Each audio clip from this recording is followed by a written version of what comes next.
Bismillahirrahmanirrahim. Assalamualaikum warahmatullahi wabarakatuh. Apa kabarnya anak-anak Ustadz semua hari ini? Kaifa halukum jami'an?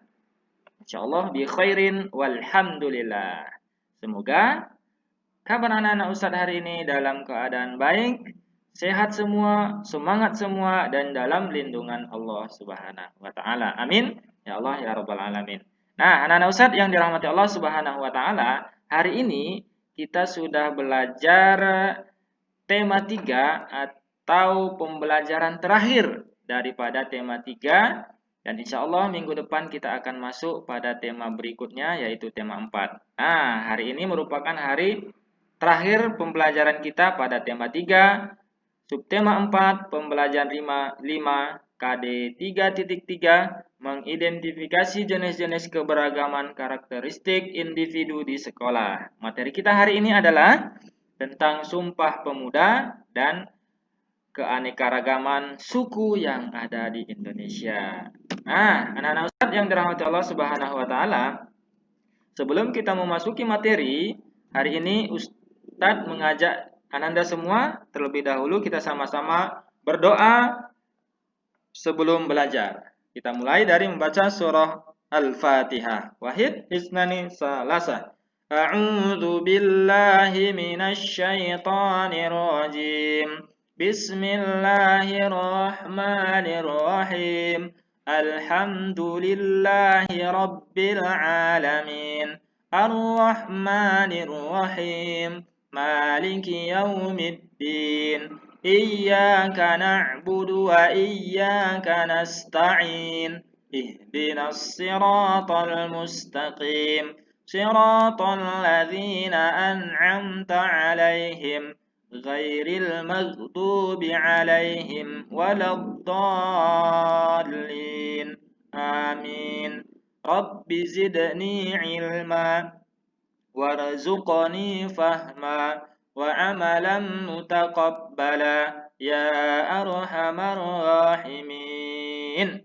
Amin ya Allah ya rabbal alamin. Nah, anak-anak Ustadz, tujuan pembelajaran kita hari ini adalah 1. Ananda mampu memahami makna Sumpah Pemuda dan juga melafalkannya. Yang kedua, Ananda mengetahui keberagaman suku di Indonesia dan juga pakaian daerahnya. Jadi, tujuan ini Ustadz harapkan Ananda semua nanti bisa mencapainya ya. Nah, berikutnya adalah karakter Alfitian. Karakter Alfitian adalah belajar dan berlatih menghargai keberagaman agama, budaya, suku, dan ras serta golongan sosial ekonomi dalam kehidupan berbangsa dan bernegara. Nah, kita mulai ya. Hari ini materi kita adalah tentang Sumpah Pemuda. Anak-anak Ustadz yang dirahmati Allah Subhanahu wa taala, pada tanggal 28 Oktober tahun 1928, para pemuda dan juga pemudi berkumpul dalam satu tempat untuk berikrar ataupun bersumpah untuk sama-sama memperjuangkan kemerdekaan Republik Indonesia yang dikenal dengan Sumpah Pemuda. Jadi sampai saat ini, tanggal 28 Oktober ini diperingati dengan Hari Sumpah Pemuda.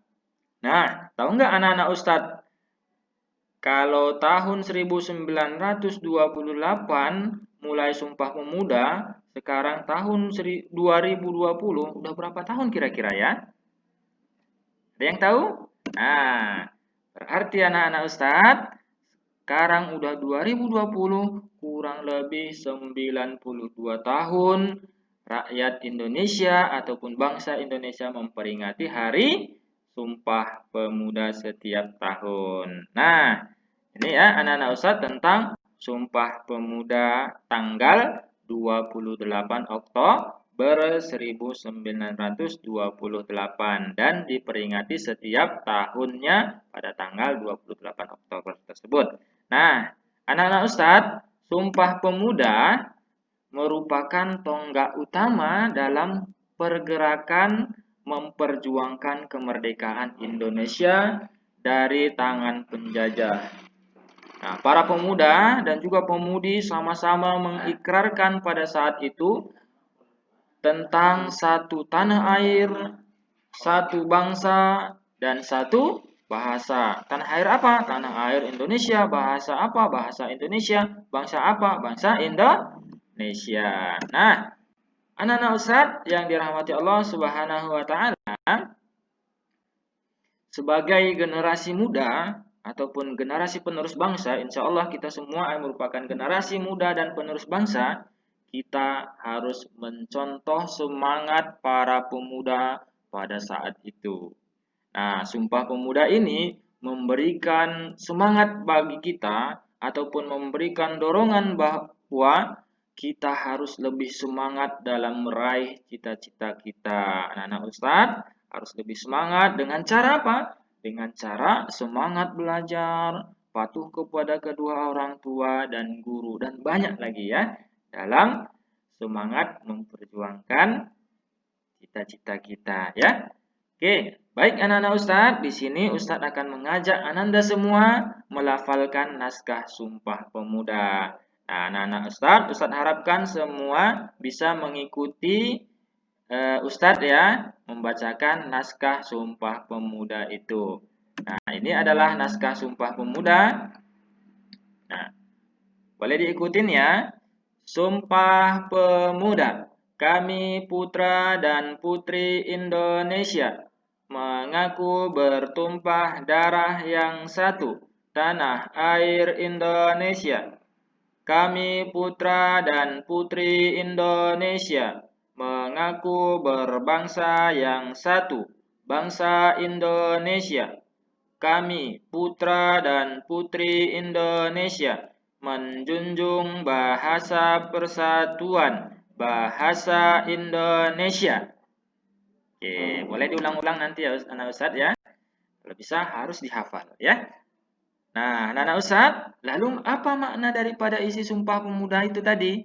Nah, di sini Ustadz akan tampilkan beberapa makna daripada Sumpah Pemuda. Yang pertama adalah satu, menyatukan perjuangan Indonesia ya, menyatukan perjuangan Indonesia. Kita para pemuda harus ikut berjuang ya, memperjuangkan Indonesia untuk lebih maju. Kalau pada saat itu mereka memperjuangkan kemerdekaan Indonesia. Nah, yang kedua, mendorong semangat juang generasi muda. Nah, di sini para pemuda pada saat itu bersatu untuk memberikan semangat kepada para pemuda yang lainnya yang ada di seluruh Indonesia untuk sama-sama berjuang untuk kemerdekaan Republik Indonesia.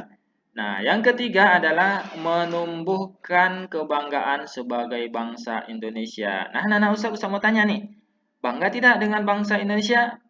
Ya, tentunya bangga ya dengan bangsa kita Indonesia sendiri dengan berbagai macam kekayaan yang ada di Indonesia yang kita bisa sama-sama nikmati. Nah, yang keempat, bangga dengan bahasa Indonesia. Kita juga harus bangga dengan bahasa kita yang disebut dengan bahasa persatuan, yaitu bahasa Indonesia. Dan yang kelima adalah menjaga keutuhan bangsa Indonesia. Nah, ini adalah makna daripada isi Sumpah Pemuda tadi. Yang satu, menyatukan perjuangan Indonesia. Yang kedua, mendorong semangat juang generasi muda. Yang ketiga, menumbuhkan kebanggaan sebagai bangsa Indonesia. Yang keempat, bangga dengan bahasa Indonesia. Dan yang kelima, menjaga keutuhan bangsa Indonesia. Ya, oke, baik anak-anak Ustadz yang dirahmati Allah Subhanahu wa Ta'ala. Ada yang tahu ini peta negara apa? Ini adalah peta negara kita Indonesia yang terdiri dari beberapa pulau, yang banyak pulau-pulau besar. Ada Sumatera, ya, ada Kalimantan, ada Sulawesi, Jawa, dan Papua. Nah, anak-anak Ustadz yang dirahmati Allah Subhanahu wa Ta'ala, ikrar persatuan ataupun ikrar Sumpah Pemuda tersebut sangat besar dampaknya bagi negara kita yang beraneka ragam suku dan juga bangsanya.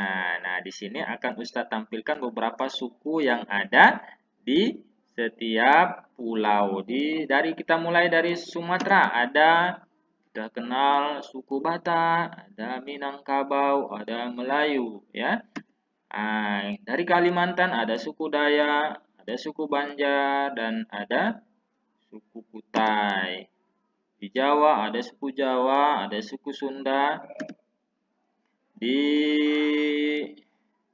Sulawesi ada suku Bugis, ada suku Mandar, ada suku Toraja. Nah, di Papua ada suku Amungme, ada suku Asmat, ada suku Aifat. Nah, dari suku-suku yang Ustadz tampilkan ini, adakah anak-anak Ustadz yang punya suku yang sama dengan ini? Tentunya banyak ya, suku Batak, ya, ada suku Minangkabau, ada Sunda, ya dari Jawa. Ada yang suka Sunda? Ada ya. Ada Dayak, oh Dayak ada. Ada suku Bugis dan banyak lagi suku-suku. Sebenarnya masih banyak suku-suku yang ada di Indonesia. Di sini hanya Ustadz tampilkan beberapa saja ya. Nah, inilah keanekaragaman yang merupakan kekayaan negara kita yang dengan suku-suku, setiap suku memiliki bahasa yang berbeda juga. Tapi kita disatukan dengan bahasa yang satu, disebut dengan bahasa persatuan, yaitu bahasa Indonesia. Oke. Nah, Ustaz, dari keanekaragaman suku yang ada di Indonesia tadi, di sini akan Ustadz tampilkan beberapa pakaian daerah. Ya, di sini Ustadz sama sampaikan pakaian daerah yang ada di Sumatera Utara saja ya. Nah, nanti untuk mengetahui pakaian-pakaian daerah dari pulau-pulau yang lain, Anda boleh cari-cari lagi ya, baca-baca lagi, bisa dibuka di internet dan lain sebagainya. Nah, di sini ada suku Batak. Nah, kurang lebih pakaiannya adalah seperti ini. Ini adalah pakaian suku Batak seperti ini. Nah, ada pakaian daerah suku Melayu. Nah, suku Melayu pakaiannya seperti ini. Ya, ini. Ada berikutnya dari Minangkabau. Minangkabau ada pakaian daerahnya seperti ini. Nah, ini anak Ustadz cuma 3 yang Ustadz bisa tampilkan untuk hari ini. Untuk anak Ustadz yang masih penasaran, boleh dicari-cari ya pakaian adat masing-masing daerah ataupun masing-masing sukunya. Oke, baik anak-anak Ustadz yang dirahmati Allah Subhanahu wa taala. Nabi kita Muhammad Rasulullah Shallallahu alaihi wasallam bersabda dalam hadisnya yang diriwayatkan oleh Muslim yang artinya perumpamaan kaum mukmin dalam sikap saling mencintai, mengasihi dan menyayangi seumpama tubuh. Jika satu anggota tubuh sakit, maka anggota tubuh yang lain akan susah tidur ataupun merasakan demam. Hadis riwayat Muslim. Nah, kaitannya dengan materi kita hari ini, anak Ustadz, dengan hadis ini adalah bahwasanya dari sekian banyaknya suku ya yang ada di Indonesia, kita harus saling menyayangi, kita harus saling menghargai, kita harus saling menghormati. Nah, terlebih-lebih kita sesama mukmin muslim harus seperti tubuh. Apabila tubuh kita merasa sakit, maka anggota tubuh yang lainnya juga ikut merasakan sakit juga seperti itu ya. Jadi kita harus saling menyayangi, saling menghormati dan saling tolong menolong ya. Oke, anak-anak Ustadz yang dirahmati Allah Subhanahu wa taala. Itu saja untuk materi kita hari ini tentang Sumpah Pemuda dan juga keanekaragaman ataupun keragaman suku bangsa yang ada di Indonesia. Semoga bisa dipahami materi kita hari ini. Adapun tugas Ananda hari ini adalah halaman 162, kegiatan 1 menjawab pertanyaan 1 sampai 5. Nah, untuk pertemuan berikutnya Ustaz meminta juga dihafal-hafal ya untuk teks ataupun naskah Sumpah Pemuda tadi, dan bisa dihafal atau melafalkannya ya. Oke, anak-anak Ustaz, alhamdulillah materi kita hari ini kita cukupkan sampai di sini. Semoga mendapat barokah dari Allah. Kita tutup dengan doa penutup majelis. Subhanakallahumma wa bihamdika asyhadu an la ilaha illa anta astaghfiruka wa atubu ilaik. Kita akhiri dengan assalamualaikum warahmatullahi wabarakatuh.